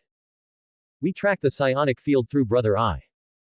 I'm ashamed to say that I had a hard time holding myself back from levitating the convoy to Halo and being done with them. But Spark calmed me down and told me that they possibly had safeguards on the clone's body while moving it. It's a good thing that we waited since we had no record of this facility. Which made me realize that we will have a hard time tracking all of their bases. It doesn't help that they move from time to time. The bastards are nomadic. I thought that if I kept track of the surface of the planet and the virtual presence, I would eventually find all of their bases. But these annoying shits are like nomadic hermits. This base has no virtual presence and it is underground in the middle of a tropical forest. These shits are like cockroaches. Not like a hydra. What do you do cutting heads when they are a plague? At least by cutting heads, you keep them busy. Instead of hydra maybe they should call themselves Blatodia, or straight up cockroaches. You can't even cripple their finances without crippling the world. So, goodbye to the normal subversive approaches. This a problem for future Spark. Spark it's better at planning how to subvert power. I should focus on other things. Right now I will enjoy the sight of my maids wearing the most badass, iconic, fear-inducing, and edgy uniform, the Akatsuki raiment. I left the Shadow Garden style for the next chance. For this operation I needed something for our enemies to identify with us. So I chose red clouds, symbolic of the massacres that will rain blood down on Hydra. The girls also liked it. They said that the black and red made a nice contrast with their white skin. And that the blood will not ruin their style. I think that when it comes to symbolic evil organizations' uniforms, only Akatsuki nailed it. All others used styles of dressing, not uniforms. Like the Arrancar in Hawako Mundo, they were white but everything else was different. The Akatsuki actually were uniformed and they didn't even try to sexualize their female companions, Konan and Orochimaru. I mean, there are the military types, but those are not exactly iconic, just recognizable. The girls were not so happy with the original baggy style, but the robe was built with nanotech, so they changed it a little on the spot, to be more anatomic. And here I was praising the original Akatsuki for not sexualizing their women. After I was left alone I warped to the Doc V. If I'm being honest, although it's a secret, I was always a fan of Halo, but the Pelicans are probably the least visually appealing dropship in the history of sci-fi dropshipping. They were bulky, and not in a Warhammer 40k cool way, so I went for another style. Still bulky, but cool. At least to my eyes. The new design was based on the same UNSC vibe, but I prefer this style over the Pelicans. It also helps that it doesn't scream aliens, like some of the other ships that I have. They look as if they were under the same level of technology as the future Quinjets. Presentation is important. I could do this whole operation without leaving any evidence or clue for our organization, but, for the plan, I need to create this image in their minds of a secret organization, from Earth, that is targeting their bases. Not a mysterious enemy for whom they know nothing except the consequences of its raids. So this was the set that I chose for our organization. Tech from a possibly advanced secret organization in uniforms that shouted evil edgy organization that is led by a pawn of a pawn of a pawn of a pawn that is trying to free his imprisoned mother from the moon by killing everyone. 2 hours later the girls were on the dropships. Bucky piloted one and Emma piloted the other. A heavy silence full of bloodlust filled the ship. You know, girls, I do wonder how all of you ended up becoming so belligerent. You act more like former mercenaries than former spies. X10. They had the shamelessness of looking the other way. Young master, I don't know about the other girls but in my tribe, we were always battle-driven. It's how we survived during the times of war and scarcity. Ulysses, one of my elven maids, answered. Ulysses, you are excused, but look at these shameless girls. They were supposed to be the best covert agents and the deadliest assassins. Now, they embellish their rooms with AoE-type energy blasters. The girls in question are now playing with their P-links, acting like this was not their business. Young master, there's something that I've been meaning to ask about the operation. Ulysses said. Sure, go ahead. If they make public our attacks and say that we are terrorists interfering with governmental interests, won't they take that opportunity to grab more power? Yes, that's a possible way of using our interference to empower themselves. On the other side, we could release some of the shit they do as a counter-offensive, but they could still twist the truth and get the public opinion on their end. That's why we will maintain a balance during the following years. We won't put more pressure than necessary on them. They will always think something like, the next time we will get them, Hail Hydra, or, it's not so bad, Hail Hydra. Or, maybe they don't raid so often because they lack resources, Hail Hydra, or, we should lure them and steal their tech, Hail Hydra. Ha ha ha ha. I don't think that's how they think. It would be a problem if it were. Ulysses laughed at my poor attempt at impersonating a Nazi brainwashed Hydra scum. Hey Ulysses, not to be rude if it is, but, why is it that your species has a melody when you laugh? I dig it. It reminds me of Nuna's voice, but more like a song and less like a tone. Ah, it's a long story, it has something to do with an old curse. We used to sing a lot, it was part of our culture, something that made us different. Across Otherworld, light elves were known as the best singers. Ulysses said with a glint of pride in her aquamarine eyes. We liked it so much that even when we cast magic we used to do it in a singing tone. Not that it was needed. She chuckled at the end. Some time ago a powerful witch called for representatives of different races to study inherent racial magics and create a spell like never before seen. Most races were not content about this, but power ruled above all else, and the witch was powerful. From my race, the best magic caster was sent, to make sure that we didn't incur the witch's wrath. Our kingdom, from that era, was stable but not among the heavy hitters, so we couldn't afford her ire. The witch studied and experimented for years, to us immortal species this was normal. She was a witch of talent, and even though it should not have been possible for her to use the racial magic of races outside of her own, she accomplished it. Except for our magic. This displeased her to no end, but she knew that it wasn't our fault. When it looked like she was going to give up, our representative told her, jokingly, that maybe because she didn't sing right, she couldn't do it. Both had been working on this for years, and some boundary limits may have been redrawn, that's why our representative let his guard down and forgot for a moment with whom he was dealing. The witch, under the stress of her opponents and the failure of her endeavor, lost her mind when she heard him, she heard it as if he was mocking her. So she maliciously cast a curse on our race to spite him. The curse took our voice for the following 1500 years. A significant extent of time even by our standards. During the period of the absence, what our ancestors called those 1500 years lacking in music, several wars exploded around Otherworld. On several occasions, during the wars, our kingdom only managed to survive with the help of the witch, who, by the way, ended up as close friends with our representative. In honor of the help that she provided, we decided not to sing anymore, even after the curse ended, and only associate our singing with happiness, with laughter. By the end of it all, our kind was splinted into several smaller tribes, our kingdom lost, but we always carried with us, in our hearts, that without the moody witch's help, we would no longer be here. Say even after so much time we always carry a melody in our laughter. Ulysses ended her tale with a bright smile. If this is not social conditioning, then I don't know what it is. She is even grateful. I wonder if they were brainwashed by the witch or her ancestors. That was a roller coaster. I thought the witch was evil, but she turned out to be the ultimate troll witch. By the way, what's her name? Amazing. I do a small prank on my maids and all halo breaks loose. She misunderstands a statement and she silences a whole race for a millennia and a half, ending somehow with the victim's favor towards the aggressor. I will never allow my maids to meet her. I know I can't handle the consequences. Morgan Le Fay. The fuck? I can see why they were so thankful. They were lying to themselves to prevent future generations from growing resentment against an unclimbable mountain. Well done, light elves. Looking at the way Ulysses talks about the story with no resentment, I can tell that you guys did an amazing job lying to your future generations.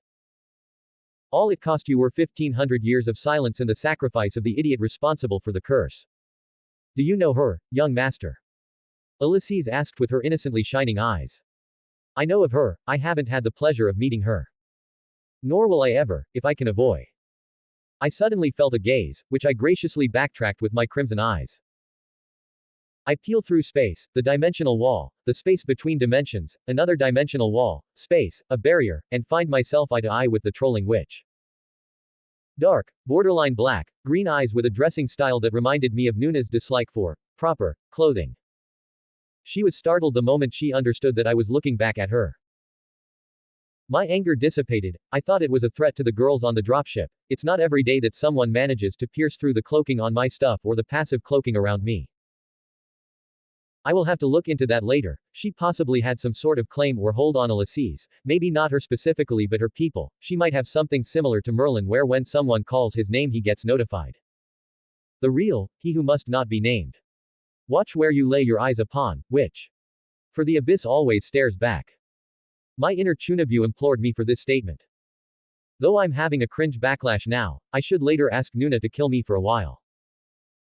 Normally my telepathic reach can't go this far, but I've been practicing with my powers and I found a way of combining my sight with my psionic energy. I combine the two and create psionic threads following my eyesight. Theoretically, since my eyes don't have range, I have a virtually infinite reach. Sadly, the truth of the matter is that I can't filter the intensity of my sight, so unless I have a way of finding where to look, I will have to keep training. For example, if I look in any direction, I could end up looking through a planet or looking at the core of a star. The witch understood my warning. She looked away and said, "Apologies, my lord. I thought I heard someone calling for me. Alas, I was mistaken. Mistaken my shinny ass. But this senior is going to allow the junior some face. I already have her location saved. I can go looking for her in case I need magic knowledge." I looked away and brought my senses back to the ship. This is one of the disadvantages of using my powers like that. I focus all of my attention on my sight. I found my maid staring at me worryingly. What happened? I asked while tilting my head in confusion. Young master, you stopped moving for a minute, and your eyes switched to red. We called you but you didn't answer. Yelena said. Yeah, this technique has more disadvantages at the moment than benefits if I couldn't hear them. Sorry, I felt a stare and I was tracing back its origin. It was not important, so don't worry. Morgan Le Fay, it's too much for them to deal with. She is a true goddess and she's also a true immortal. We let the subject die and future Aragorn will have to deal with it if there are any repercussions. A few minutes later we found ourselves hovering over the border between two small Central American countries. Panama and Costa Rica. These countries share an international park called La Amistad, or Friendship, in English. The park is protected and big enough to have most of its area full of virgin forests. If only you choose to ignore the massive hydra facility that was built in the heart of the jungle. Alright girls, the ships will be left here and I will act as Overwatch. Do me a favor and one or two of you please find the power source of this facility before you blow it up. I rather not irradiate this jungle if it's nuclear. Not that you need it, but, good luck. Saying so I opened the hatch and like praying birds, the girls jumped to their prey. No parachute, like a badass. We all can fly so I don't know how much. Badass, it could be considered, but still they look cool. I moved to the cockpit and morphed the pilot's seat into a comfy sofa. Kya. Emma yelped in surprise when she felt my TK wrapping around her, but she let it be. I brought Emma to my side and placed her head on my lap intending to pet her. Aniki knows the fox needs a distraction. The stress and anxiety she is projecting are also stressing me. I've told you many times not to manhandle me like that. She complained as she got into a more comfortable position to enjoy my caress. Yeah I know, but I always tell you that if I felt any displeasure from you I wouldn't do it. Also, I'm technically not a man so I can't, handle you. I did it once to annoy her, but she actually enjoyed it. Weird girl. I, and almost everyone else in the crystal, have seen you naked. If you are not a man then what are you doing with that thing between your legs? How crass. I ridiculed her with a judgmental look. But I have waited for most of my life for someone to ask me that, hence I will ignore your vulgar mouth. I forgave her. I identify as a man. Ha ha ha ha ha ha. Finally. I have every moral right to say this. My body has no gender, I just assume this form because it matches the gender of my identity. I'm not even biological. I can erase my tool or grow another for that matter. Huh. I should add this to my list of freaky cosmic sex things to try with Nuna once we go intimate. You know. Somehow your logic holds. But, what the fuck? She said to my answer. I also felt her curiosity. Sigh, it's not like you'll stop so I will allow it if you pay tribute by petting me afterward. Because my fluffy fox can't give in control without allowing it. Also, it looks like she somehow suspected that my sex was not set in stone, she is taking this in stride. You don't have to argue with me Emma, your fur is always the candy to my eyes. Hers and yours are the fluffiest. As it should be. She haughtily exclaimed. By the way Aragorn, can you turn into a woman? There was a dangerous glint in her eyes that I recognized. Emma's sexual preference has always been confusing to me. I answered by shapeshifting into a lowly version of myself. I've been practicing my shapeshifting with Nuna's help a few times during our dates. I already have a few more default forms, my lowly form is one of those. Nuna's favorite. She promised to show me her lowly form when she decides on one. She had me be pampered as her daughter a few times. I won't say it out loud, but I liked it. Not in a sexual way, but definitely something I'm ashamed of liking, in public. But I'm truthful to myself, I won't say it but Nuna knows that I like it, it's a silent agreement we have. Sadly. Or not, she was also jealous and aroused by my female form. Which may or may have not been my fault. Normally you can't be sexually attracted to yourself unless you have a sort of mental deviancy. Like high narcissism or something else. I'm not sexually attracted to myself, but Nuna knows that I can edit my mind, so technically I can be attracted to my body. She said that she didn't like it because it's a weird form of NTR, but she also got aroused when I told her that I could be in this form and let her do as she pleases. Win-win for me. The sexual intricacies of cosmic beings are not mine to judge, but definitely mine to enjoy. Yeah, I know that she holds herself just fine in front of me, But she is one horny girlfriend sometimes, I've seen the cracks on her mask. So my bargain paid off and now she is looking forward to the weird sex that we both are capable of. I mean, why limit yourself? We will live for an eternity, so I might as well get on with the cosmic trend. What in the name of my empire is this, Aragorn?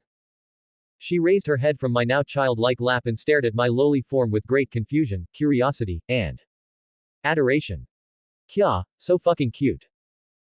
I was initially petting her to raise her spirits because this whole clone thing has her stressed, but now I'm stressed because she has me sitting in her lap. Emma, could you not? This is nice, but what about my dignity? Only Nuna is supposed to manhandle me like this. So complicated. Cute, your voice has changed as well. Yeah, Nuna asked me to change it depending on my form. Sigh. I resigned to my fate and let my head fall back in her breasts. This is comfy. Sigh, the sacrifices I make to raise the spirits of my fox. After a few minutes of indulging in my lowly self, she said, I like this form, Aragorn. Very much. What else do you have? She asked while playing with my hair. I switched to my female form, the adult female form. I change my clothes every time I switch, to be consistent with each form. This time I chose some of my more anatomic garments. I turned 45 degrees, making sure to have Emma face to face while sitting on her lap, entangled my arms around her head, and purposely upturned my eyes while looking at hers. I bit my lower lip, just enough to be noticed, and said, Do you also like this form, big sister? My voice is something that I borrowed from one of the voices that Nuna prefers. Apparently, when you have nothing much to do while taking care of souls, you pick up certain habits. Nuna has a variety of certain collections, a voice collection is one of them. Strangely enough, a collection of talented souls is something I feel interested in. So I can understand her. This is one of the basic seduction techniques that Nuna taught me. She said a soul under her care a few eras ago taught her about it and that from time to time she updates her techniques. She said that there was a time when all you had to do was raise the hide covering your lower body and you get your caveman for life, which was at best 15 years. If you didn't die from childbirth. That time was dangerous, with capital D. Nuna first showed me the techniques before having me repeat them. Needless to say, we didn't sleep much afterward, we played the whole night. But that was expected since we were trying to seduce each other. At least we managed to hold back enough to not cross the last frontier. Not that any of us would mind, but we are taking things slowly and all of that. But it paid off. I felt Emma's heartbeat, through our touching breasts, pump faster, saw her eyes wander through my body, lips, and eyes in a frenzy, and saw her face blush. She grabbed slowly my waist with her trembling hands. I smirked at that and she finally saw that I was messing with her. What the fuck? She exclaimed in surprise. You are welcome. I suspected that you were bisexual some time ago, but for some reason, you were repressing it. I know that we are in a more advanced society for this time, but some things are still stupidly chastised. Like homosexuality, and bisexuality, among others. Humans and their small-mindedness. Oh. I guess I really don't see myself as part of them anymore. But that is to be expected, only I know the type of monster that I am. At least my core self is still me, and if my soul is allowing these changes in me then they are for my good. I got up from her lap, before making things unnecessarily awkward, shifted back to my male form, and carried her to my lap to continue with her pets, trying to calm her down. How? I didn't know and it's supposed to be me. She was in a state of shock. The elves, you pay more attention to their females than any other being on Halo, aside from our family that is. I thought you were repressing it because the feelings you were projecting didn't match your actions. Had I not been an empath I would have concluded sooner with my analysis. She clearly was interested but I didn't feel sexual attraction from her, so I was confused. Not that I can blame her, our elven friends are unnecessarily beautiful. It's like they were made to be the sexual targets of orcs, humans, and goblins. I sigh shit. That form was dangerous. She said while partially accepting it. Probably the acceptance that I'm broadcasting helps her. I played with her ears and in a few seconds she was yelping like a fox in affection. But I didn't abuse it because I wanted to ask her about her clone. Emma, before this revelation of yours, I wanted to know, how are you doing with the cloning business? Have you decided what to do with it? Depending on her decision we would be taking different approaches with it. Yeah. And now I not only have the clone in my head but I also question my sexuality. Whose fault is that? You should be grateful that I can compartmentalize my emotions. She accused me. Well, that's your fault. You can't blame me for being so hot. I defended my innocent self. I may be a man, but I have my manly pride in the beauty of my female body. I'm smoking hot. Shameless. She shouted. I learned from her and the other girls, so if they are shameless I can be. Not as shameless as the looks you gave those poor elf girls. You looked like an orc, ready to grow the numbers of your species. Two can play this blaming game. Shut it. She said with a tomato face. Sigh, you're a source of vexation in my life, Aragorn. I love you more than my blood family, but you can be annoying. Stupid prick. Not a difficult accomplishment given her family record, but I also love her, a lot. Hence. He, I love you lots, big sister. I said in my female voice while sending her my love through telepathy. My statement coupled with my voice brought a shiver down her spine. Something that was very visual in her freestanding fur. But my telepathic feed was what broke her. As I have explained before, my love can run freely in my soul. Hence, if love could be measured, I would have more than normal, because it fills the empty spots left by my other restrained emotions. Even if this is familial affection, like the one you have for a daughter, sister, and best friend all mashed up together. Grr. Look. This is what I meant. She growled and shouted. Then filled her teeth with my energy and took a bite of one of my hands. Ah, bitch. I shouted. Please. I know it doesn't hurt you. Well, yeah. But it hurts my fragile heart. Ha ha ha ha. Messing with her queenly self is always so funny. Sigh, idiot. She told me as she sent her love through the temporary connection. It's some sort of weird basic manners for telepaths that the girls and James invented a few months back. It started as a joke, but it stuck. We do it with other feelings regularly as well. Maybe we are weird, but that's okay, no one can judge us. It's also better for making fun of people, you can accompany your pranks with feelings and they usually get annoyed faster. Ha ha ha ha. So many good memories. But it has other uses. When the little maids have nightmares, it's easier to calm them down by pouring your emotions into them, it makes them feel accompanied. People fear telepaths because of their mind games, but we openly allow inpouring from our family. Not very normal, but it is what we like, so fuck them. Besides, it helps when dealing with disagreements, it's easier to understand each other if you can feel their situation. Maybe Nagato was right about making world peace through pain. It's a very brutal way of doing what we are doing, but since there was no telepathy like ours in Naruto, I can't blame him. But I'm better now, thank you. I'm calm now, I will meet my clone first and then I will decide. I will be magnanimous and allow her to change the topic. I don't need to say it, but, whatever happens, I will be there for you. And the rest of the sorority. The last part brought a chuckle out of her. We let the silence flow since no more words were needed. We kept the temporary link up, sharing our feelings, meanwhile, watching the girls, slaying their way through the base, in the holograms in the cockpit. I've been meaning to take a peek deeper into the facility, to confirm the clone state. But since we normally share feelings, I rather not. I would feel guilty if I didn't tell her about the clone state, and since she had not decided what to do with it, I didn't want to pressure her into making a hasted decision. James was taking the role of a watchtower, making sure that no surprises could ambush the girls. But they needed to split teams since one team had to go look for the power source while the other went to the lab's level. James, send just 2 girls for the power source, I will take care of covering their backs.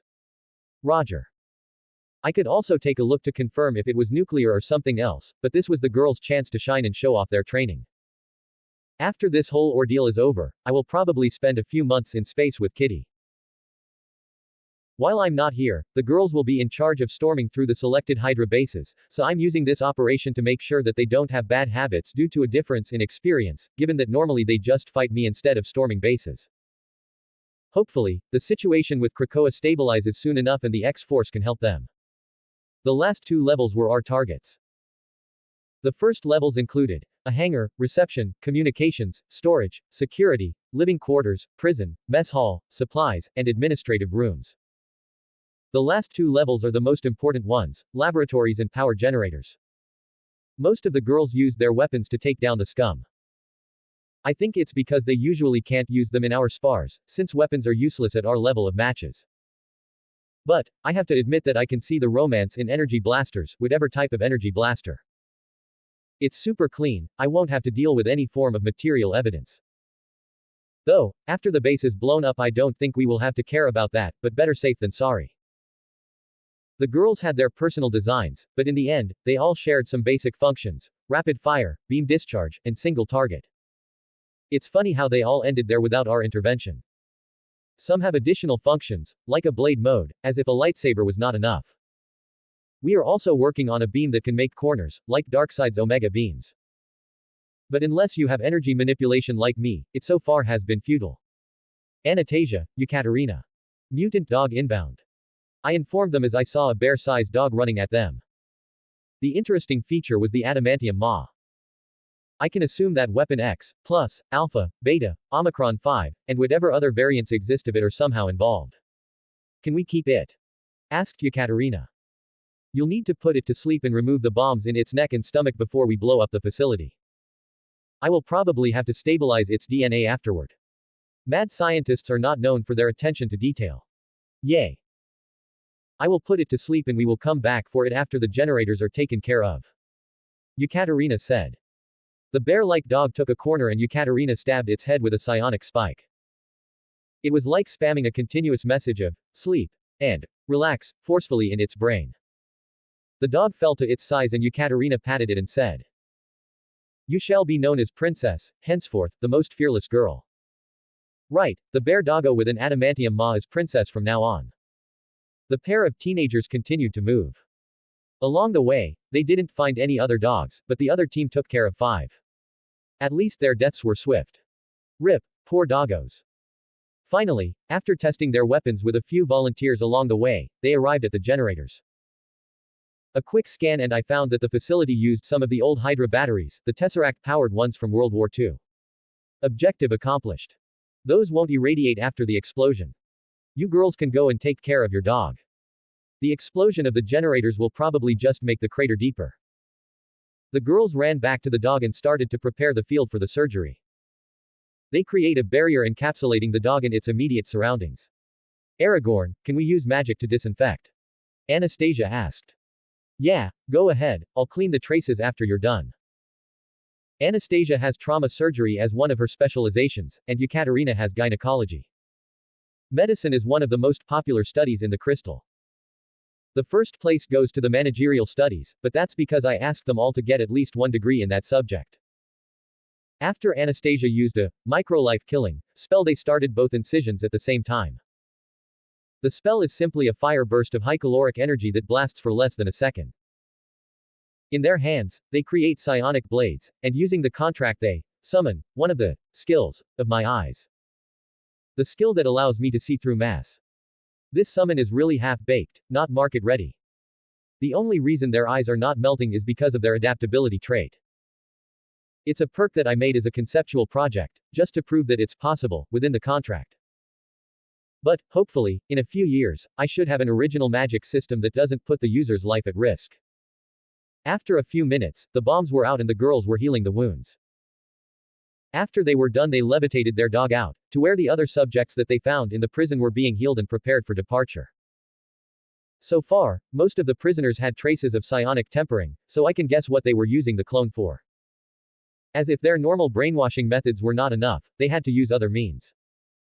But I can assume that they were also developing the clone's abilities since the original owner was Shaw, not Hydra.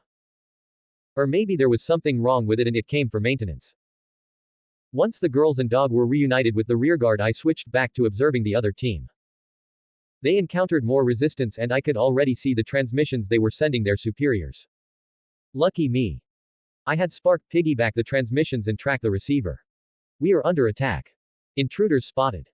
Lower level, laboratories, are secured. Reinforcements requested. Command here. How many intruders? 20 or so. Powered individuals with higher technology. Reinforcement inbound. Secure the clone at all costs. Are they?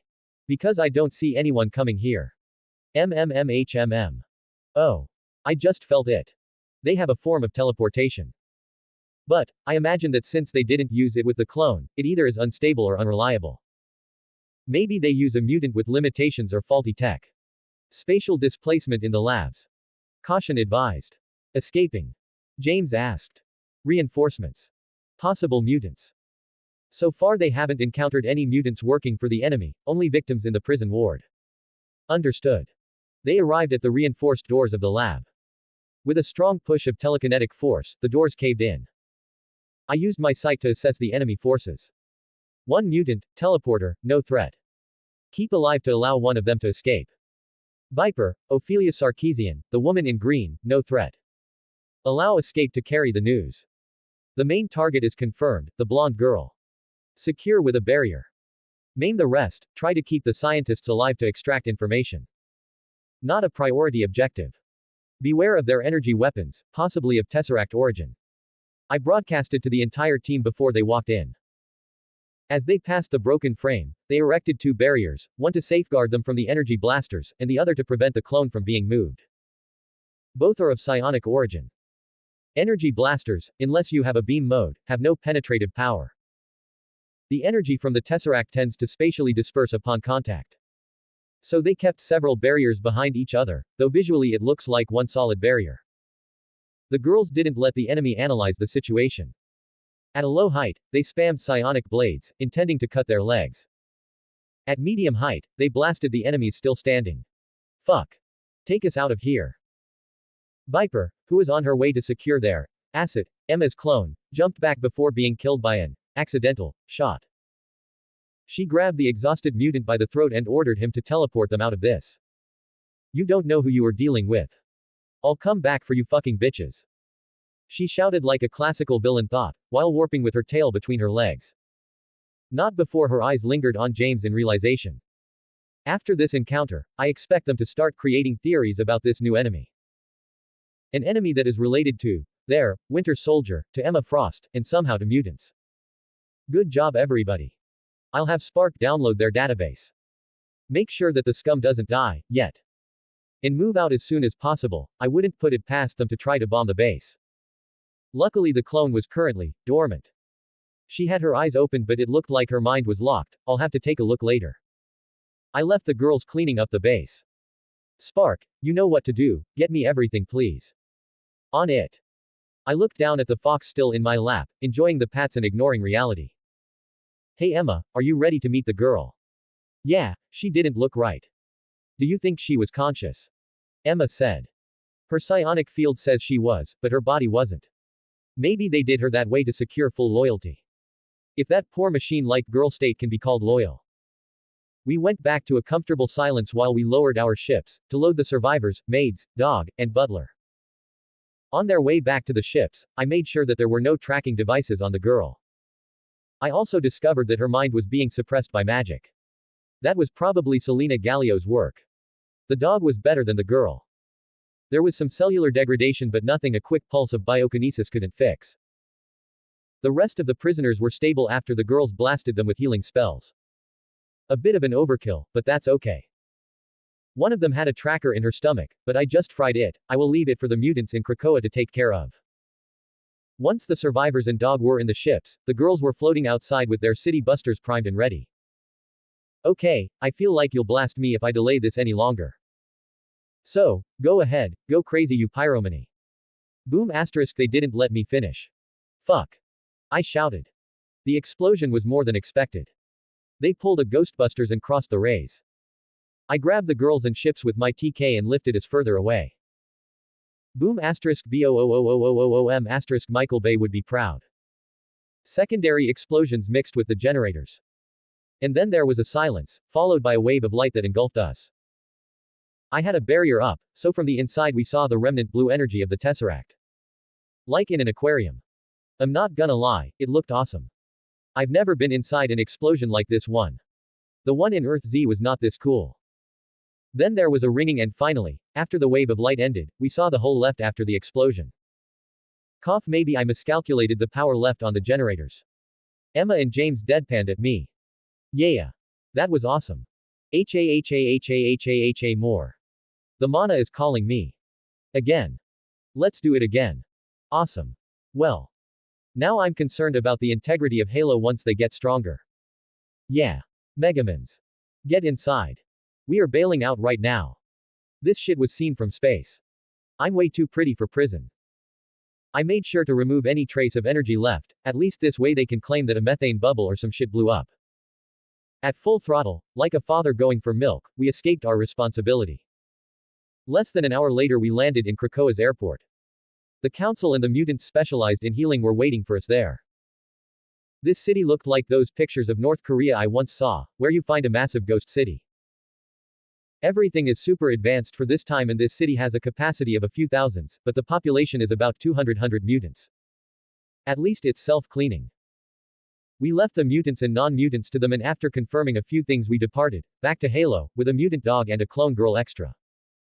I will take a look at the dog and the girl, let's go to my lab. I told Emma, Anastasia, and Yekaterina. James, you can wait for me on this ship, we should go and pick up Steve Rogers after this. Jean should arrive soon, yesterday her exams were done. I went to visit her at my mansion on Earth, to check out how she was doing, but I was surprised to see that she had remodeled the mansion. She was very comfortable in my place. But that place was meant to be just a foothold for my human identity, so I don't care that much. I knew that I would, eventually, have to get a house in the city where the world ending happens, New York. At least for a few years. Jean doesn't know that she will look like my sugar baby in the eyes of everyone. Well, I look young, so maybe not my sugar baby, but more like my fiancé. Either way, this has more repercussions for her than me. I bet she will have problems getting a guy on Earth once he finds out that she's been living rent-free in the house of some rich guy. Not that I think that she'll be able to get on with a regular human. No crazy mortal will start a relationship with beings like her or me. Deadpool is different. But yeah, maybe because Scott was a crazy brainwashed fucker he is the only real match that Gene 616 had. Because I didn't understand it at first, but when your level of existence is too different from the other, it's difficult to take the other seriously. Like a very nice poor girl dating a very nice multi-billionaire. There are bound to be problems, regardless of their feelings. My mind is a little special so I didn't have many problems with this, but I had a subconscious desire to uplift the level of the people around me. Nuna said that this was why she's been single for so long. She had trouble taking lower existences seriously. So Nuna ended with me, the voidling, and I uplifted all the people around me. Or at least gave them the potential to be more. An hour later, Jean and I were boarding the ship. We were ready to rescue the capsicle. Tony is a genius. I like the nickname. What happened with the girl? James asked. She was okay, she'll sleep for a few days and I had to stabilize her molecular structure. Emma said she will be adopting her. The spell was nasty, but not that difficult to unravel. And there were no more clones. A valid question. Yes, there were. Apparently, they couldn't create a stable clone, so they had like 1,000 of them but they were all slowly dying. They used the clones as expendable items, but once one of them died the psionic mind fused with the remaining. So, slowly, dead after dead, they were living longer and longer. This last girl has a mind with more than 1,000 streams of thought. She grew to the Omega level so they had to place a limiting spell on her. Does that mean that she has multiple personalities? James. No. She has one personality shared by all streams of thought. Like having parallel minds, but 1,000 of them. Based on what I've seen she will act similar to. Have you read Harry Potter? I asked James in clarification. Yes. Which book are we on? From my world's knowledge we shouldn't have more than 3 books, but timelines and shit. The 6th. Jean answered. Then from what I saw in her mind they all act similar to Luna Lovegood. With a dazed, dreamy look on her face. I think as she grows older she should have a stronger personality but she is only 6 years old, approximately. It's hard to tell because she was dormant but the other clones were active before her for longer. Won't they just make more of her? Jean asked. No, gene cloning can only go so far without the source of gene data. They exhausted all that they took from Emma a few years ago. One of the clones heard them complain about it a few times. That's why they treated this one carefully, it was the last one. This lab we blew up was supposed to fix her cellular degradation and then her molecular structure. At least she is with us now. Jean said. Padawan, you probably have a clone as well. Are you kidding? No. It's something that I think Essex would do. He wanted something to do with you and Scott, a baby I suspect, but in this world, you can never be sure that people will live to see another day. So if I were him, just to be sure, I would have at least a clone of each of you. That's how Madeline Pryor came to be. The Goblin Queen, the most erotic Marvel character, in my humble opinion. Another favorite would be Lady Death from Coffin Comics. I'm starting to see a pattern here. I feel like my type might be the dark path, the goth path, the path of the corrupt women. What the fuck, Aragorn? When are we killing this Essex shit? I thought I was done with his mess after I fixed Scott's head. Can that head be fixed? Even in Earth 616, that guy was a mess. He was the most pathetic man, and yet he got the hottest girls. Language. He. Never mind, it's an inside joke. Once you have mastered your powers, you should be able to do a telepathic scan of the world and find all his clones. The guy tends to clone himself more than the healthy amount. There should be a healthy amount, right? Like 2 or 3 more than the original. Can't you do it? I can, but my presence would be broadcasted to a bunch of guys that I don't want to know about me. Mainly the Eternals, who would then inform the Celestials, or the servants of the Beyonders, or the avatars of the Chaos, or the servants of the extra-dimensional beings. There are a few dormant beings that may awake and mess things up. It's just a precaution, a very well-informed precaution. Why not do it and be done with this? Wouldn't this happen with me too? No. The signature of your psionic energy is local, mine is eldritch. They would recognize mine as the remnant from the scan of a new powerful player, then they would get ideas, annoying ideas. Like maybe my lord could take control over this new player, or maybe I should inform my lord to get rid of this variant in our magnificent plan, stuff like that. Normally a quick scan is fine since energy tends to disperse, but longer than that I would pop up on their radars. I assure you, distressed Padawan, there are things out there stronger than me. Problematic things as well, where even senior sister or Nuna wouldn't be able to help us. Jean. Well shit. This isn't good for my nerves. I'm a humble war veteran, I should not be stressing over this. James. Sure, Mr. Immortal Wolf. Don't worry too much, Jean. I'm getting stronger every day, I'm stabilizing my powers and getting to know them better. Something I didn't have a need for before, killing, in the void was different. I also have like 11 plans to escape with the planet in case shit happens. And like 20 to escape with only the halo. I don't like much most humans, just the babies. I know, it's just so unfair and stressful. She said as she sat next to me and bumped her head on my shoulder. Contemplating the insignificance of our existence, we arrived at our destination. We left the ship in the ice cap and jumped into the frozen sea. The capsicle was under the kilometric cap of ice and at the bottom of another kilometric column of freezing water. There were traces of an explosion on the sea floor. Let's go, I left the androids not far from here. We moved and then we found the capsicle. The androids were guarding it while also making sure not to destabilize the environment. Jean, I will create a barrier that will allow the vapor to escape while banning the entry from outside. You need to heal him as you evaporate the water. His body is shit, so if you have to choose between body or soul, don't waste your time and choose soul. In the best case, I won't have to make a new body for him, but Jean should be able to do it. Her control over senior sister's fire has advanced a lot since she gained her Phoenix bloodline.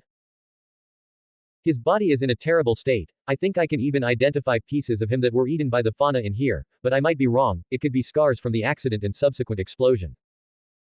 This reality is requiring more babysitting than I thought. Maybe Iron Man will die in the cave as well. I will have to get more involved in the earthly matters. I set the barrier in place and Jean got to work. What do you think he is going to say about your ears and tail, James? He will ask if I was always a werewolf. During our time this culture about beast people didn't exist. Of course, it didn't. This is the result of irradiating a country twice.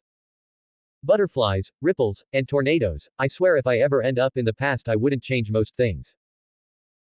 All the accumulation of tragedies, discoveries, successes, failures, curses, blessings, deaths, and births, led to what we have today. I very much like what I have today. That's why I work to improve it and not change it. Church of the Shine, should be a nice addition to history. You said something grand right there at the end, but both of us know that you were talking about beast girls. Yeah, well, I'm truthful to my desires. I know, everybody knows. Whatever. Do you think he is going to want us to help his girl? I would normally say yes, but Steve was always a stubborn mule.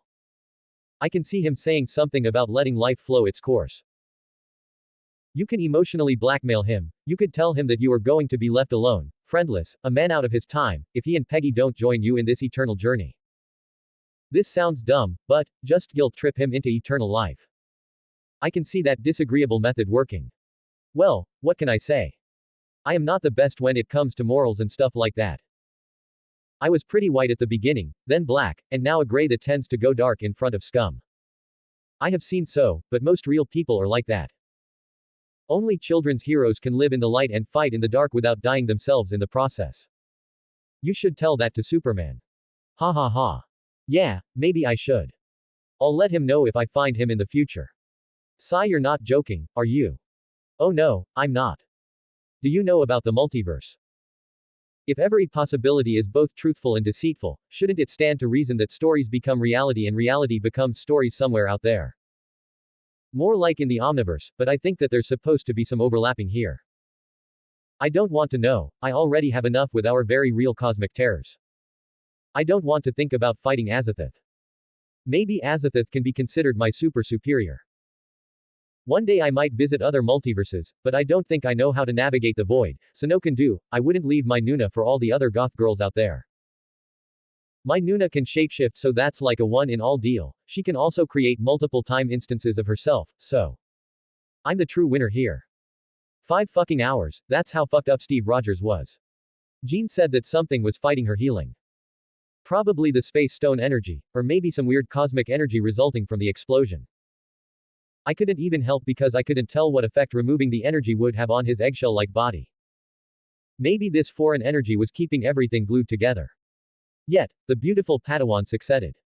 I should be nice to her for a few days. Thank you, my beautiful Padawan. I said to the tired girl. She was already falling asleep and we were deep under the freezing sea. You're only nice at times like this. I know, but you should know that I love you a lot. Nobody is talking about that, we are talking about my treatment.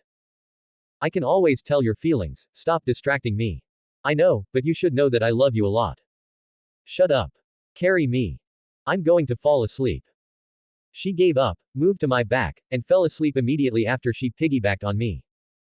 Let's go, James, bring the cap with you. We moved to the ship above and drove to Halo. Steve Rogers should wake up tomorrow. Hi everyone. This was a long one. Should be the only chapter of this week.